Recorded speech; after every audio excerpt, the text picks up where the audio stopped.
Well, for today's video guys, meron tayong i-review ngayon. Actually, nabili ko to sa Shopee. Since masyadong mainit ngayon, and totally mainit talaga, and kailangan ng sasakyan natin ng protection lalo na sa araw at dito sa ating windshield. Ito nga pala guys yung nabili ko nung isang araw lang. Ito yung sunshade cover sa windshield. Yan. Actually, nabili ko siya sa Shopee. So ito siya.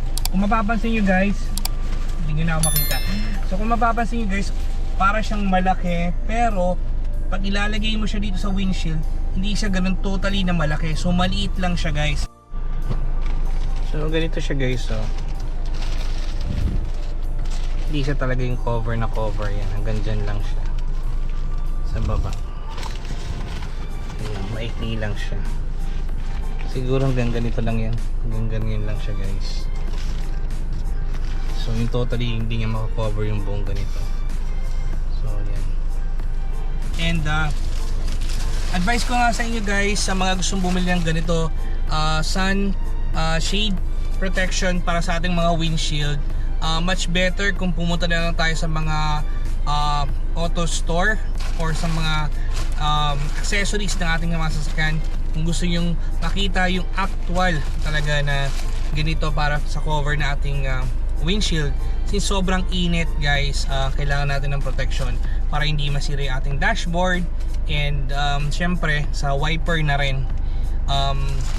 Actually kung sa wiper guys, meron ako nakita rin sa isang sa TikTok, yung parang i-cover naman yung pinakalabas ng windshield, mako-cover yung pinaka wiper niya. So hindi ko pa yun guys nakikita talaga yung actual na yon, kung ganun ba talaga, kung maganda ba yung quality nun or hindi. So yun nga guys, itong nabili ko sa Shopee guys, and okay naman siya, kaso sobrang liit siya, hindi kasya dito sa windshield ng sasakyan ko. And siguro lesson learned na rin din, kung bibili ako ng ganito, much better yung nakikita mo yung physical niya talaga, para kung okay ba siya or sakto or maliit or katamtaman.